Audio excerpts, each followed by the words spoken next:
Guten Morgen, liebe Scooter-Freunde, willkommen zum heutigen Video. In meinen letzten Videos ging es ja öfter mal um das Thema Bekleidung. Ich habe einen neuen Helm, den ich euch heute mal vorstellen werde.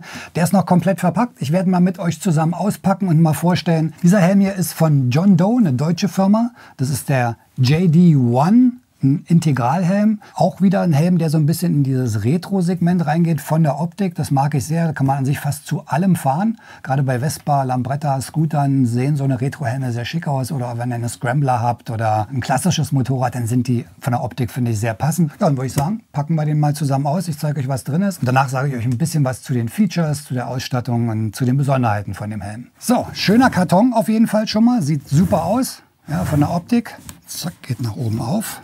So, hier ist eine ganze Menge mit drin. Das zeige ich euch gleich. Ist ein zusätzliches Visier. Dann haben wir eine Beschreibung mit ein bisschen Zubehör. Und hier kommt dann der Helm mit einer sehr schicken Hülle und noch was an Zubehör. Gucke ich auch gleich mal, was das ist. Also schon allein die Verpackung, ja, das macht was her. Die hebe ich auf jeden Fall auf. Da kann dann der Helm auch mal wieder rein. Kommen wir mal zu dem Zubehör. Was haben wir hier mit drin? Also erstmal hier Magnetic Caps.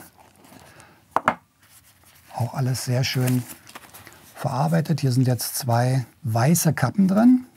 Die sind magnetisch. Wofür die sind, das zeige ich euch dann gleich. So, dann haben wir natürlich die Beschreibung und ein bisschen Zubehör.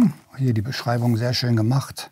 Da sind alle Funktionen erläutert. Aufkleber, solche Reflektoraufkleber, die man sich auf den Helm drauf machen kann. Finde ich super, dass man sowas schon mit da reinlegt. Blaue hier sieht aus wie Schraubensicherung. Auch die ganz hilfreich. Und wir haben dann hier noch Silikonöl. Jetzt kommen wir zum Helm. Tasche finde ich schön, gut gemacht. Auch hier mit so einem Branding drauf, JD1. Ja, und so sieht er aus. Ich habe jetzt hier eine matt weiße Version genommen. Ich bin früher fast ausschließlich immer bei schwarzen Helmen gelandet. Gehe jetzt aber mehr in Richtung weiß, einfach aus Sicherheitsgründen. Ein weißer Helm ist viel sichtbarer, gerade in Dämmerung und Nacht, als ein schwarzer. Und von daher sind meine letzten Helme alle irgendwie weiß. Also der Nex-Helm, den ich habe, der DMD, alles weiße Helme.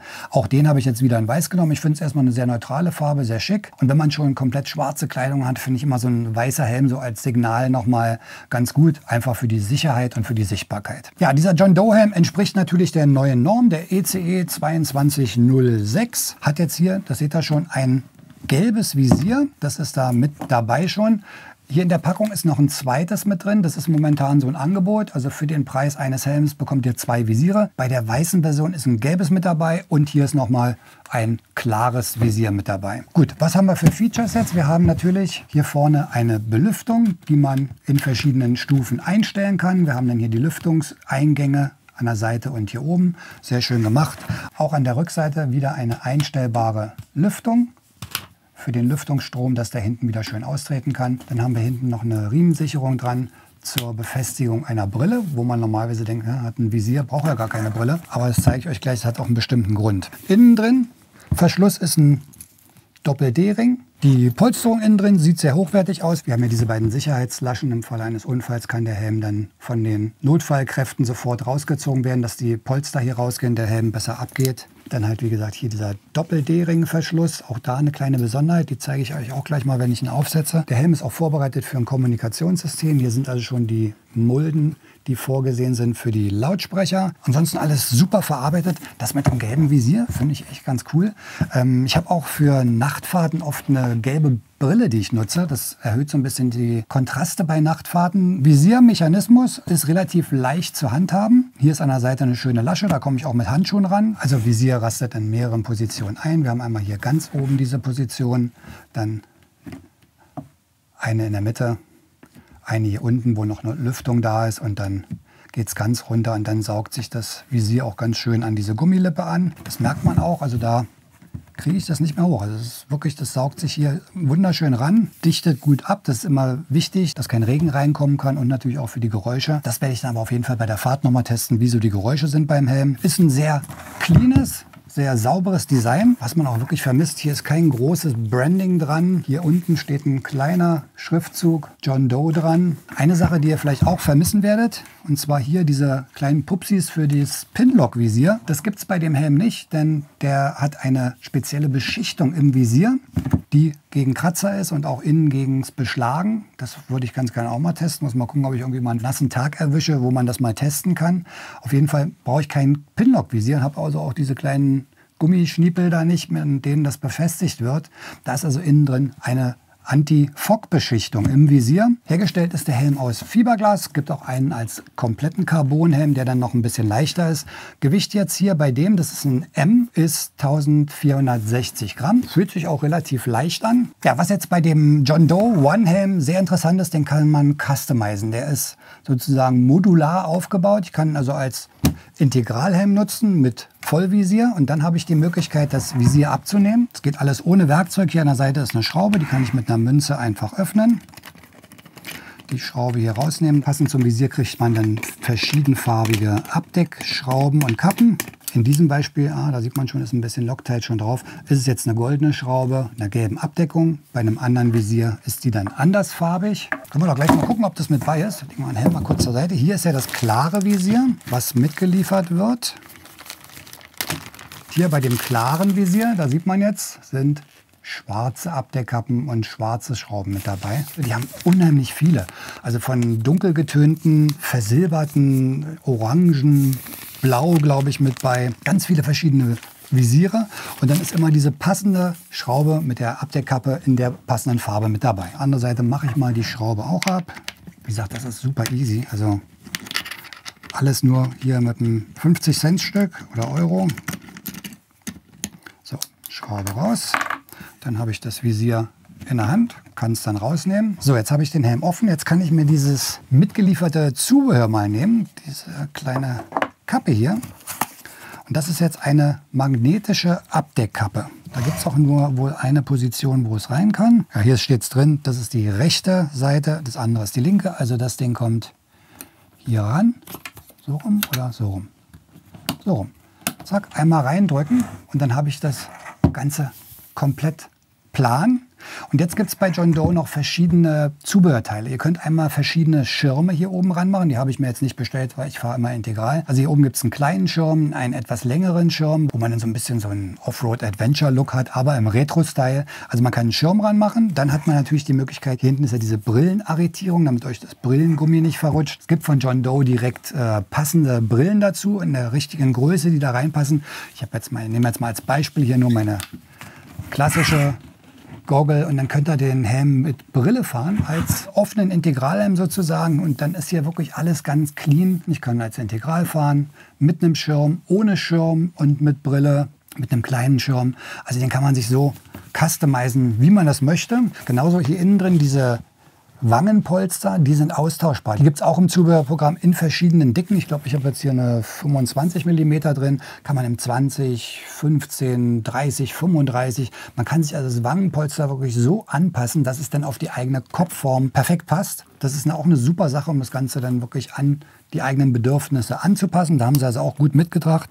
Ansonsten innen drin auch schön verarbeitet. Der Stoff sehr angenehm, trägt sich bestimmt gut. Ich werde natürlich auch gleich mal aufprobieren. So, und wenn ihr dann die Kappe wieder rausnehmen wollt, einfach hier vorne reindrücken, dann geht es hinten ein bisschen hoch und dann kann man sie ganz bequem wieder rausnehmen. Hält also auch gut mit dem Magneten, sind noch zwei solche Nuten da, die dann in die Löcher reingehen. Also das ist eine super Sache, ist also bei jedem Helm in der passenden Farbe mit dabei. So, dann bauen wir das Ganze mal wieder zusammen in den Originalzustand. Das ist also wirklich super einfach. Ich mache es jetzt mal ohne das Loctite, was mit dabei ist. Einfach nur die Schrauben wieder rein. Das sieht auch wirklich schick aus hier mit diesen goldenen Schrauben und den passenden gelben Kappen zum Visier. Stört also auch nichts. Wichtig natürlich der Preis. Der Helm hier jetzt in der weißen Version mit den beiden Visieren wird zurzeit angeboten für 359 €. Es gibt ganz viele verschiedene Farbvarianten. Schwarz natürlich glänzend, matt, farbiger auch noch. Müsst ihr mal auf die Webseite gucken. Link packe ich euch unten in die Beschreibung rein. Ist immer so ein bisschen Geschmackssache und je nach Farbe ist dann auch der Preisunterschied. Ich glaube, die teuerste Version ist die Vollcarbon-Version. Die kostet dann 479 €. Also vom Preis her finde ich schon wirklich eine Ansage. 379 € für so einen Helm mit zwei Visieren. Und so ein Visier kostet bei Helmen ja auch immer recht viel. In der Regel so um die 50 €. Finde ich, ist ein super Angebot für die Qualität. Klasse Preis. Wenn man das vergleicht mit meinem Joey Glamster Helm, ich glaube, der eine zweifarbige, den ich habe, der hat über 600 € gekostet. Dann ist das hier schon eine Kampfansage. Und mit der Qualität absolut top. So, dann bleibt jetzt nur noch eins. Anprobieren. Ganz wichtig bei einem Helm ist natürlich immer der Tragekomfort. Eine Sache zeige ich euch noch, dieser Doppel-D-Verschluss hier, da gibt es einen kleinen Trick bei dem Helm, das ist ganz toll gemacht. Dieser Verschluss hier unten ist ein bisschen länger, so. Also wenn er zu ist, ganz normal zieht man den ran. Wenn ich den jetzt aber hier ganz nach vorne ziehe, ja, da wo das Kabel anfängt, dann kann ich den zulassen. Ich muss also nicht jetzt da großartig rumfingern und das aufmachen, wieder zumachen mit Handschuhen, manchmal ein bisschen schwierig. Dann ist die Halsschlaufe schön lang und dann müsste es klappen, dass ich mir den Helm aufsetzen kann. Hier sieht man es. Während der Kinnriemen sozusagen dran war. Und jetzt brauche ich ja nur noch anfassen, unten einmal ziehen. Dann ist er jetzt schön am Hals eng. Dann kann ich die Schlaufe nehmen, die hier ein bisschen länger ist. Da ist ein Druckknopf. Zack und fertig. Super praktisch, super schnell. So, was kann man sagen zur Passform?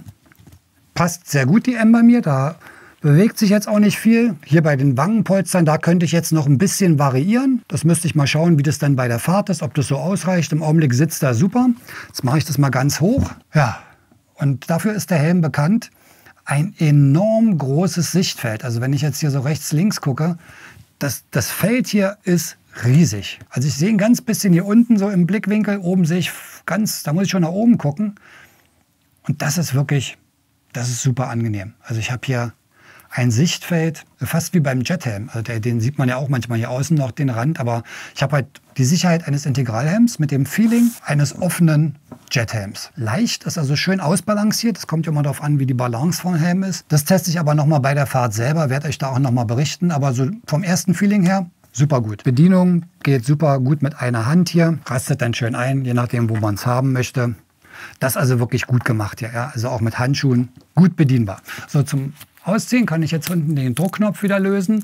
Ziehe dann hier so eine kleine Schlaufe, da ziehe ich dran, ziehe mir den Kinnriemen bis zum Ende durch. Dann arretiert er, dann ist hier unten dieser kleine Druckknopf, der das dann blockiert.